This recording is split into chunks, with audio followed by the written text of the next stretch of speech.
Big boss 13 भले ही खत्म हो गया हो, लेकिन कंटेस्टेंट्स के दिलों में अभी भी बिग बॉस की बहुत सारी यादें ताज़ा हैं। ऐसे में विशाल आदित्य सिंह के लिए ऐसा कौन सा मोमेंट है जो कभी नहीं भुला सकते?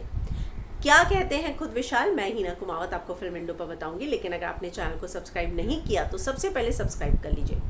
तो विशाल आदित्य सिंह जो है एक लाइव पर आते हैं और उनसे पूछा जाता है कि बिग बॉस के घर के अंदर ऐसी कौन सी चीज़ थी जो आप हमेशा याद रखेंगे।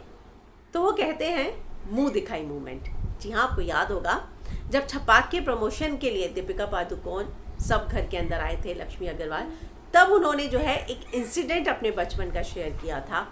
उस इंसिडेंट के साथ साथ वो कहते हैं कि दीपिका पादुकोण के साथ जो उन्होंने समय बिताया, आपको याद होगा, ये सभी जो है जीप लेकर फिल्म सिटी के अंदर गए थे और वो जीप चलाई थी विशाल ने और उनके साथ फ्रंट सीट पर बैठी थी दीपिका पादुकोण। तो उनका ये कहना है कि मेरे लिए ये मोमेंट्स ऐसे थे जिनको मैं कभी नहीं भुला सकता।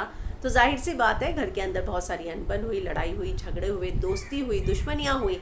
बाहर आने के बाद हालांकि सब कुछ नॉर्मल हो गया, लेकिन उनके लिए जो सबसे अनफॉर्गेटेबल मोमेंट रहा वो रहा जब अपने बचपन की एक याद उन्होंने नेशनल टेलीविज़न पर सबके साथ शेयर की और दीपिका जैसी सुपरस्टार के साथ समय बिताया।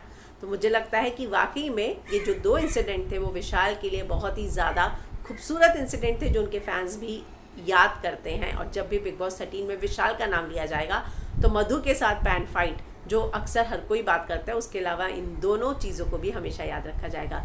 तो आपको क्या लगता है, कमेंट ज़रूर कीजिएगा, लेकिन उससे पहले चैनल को सब्सक्राइब करना मत भूलिएगा।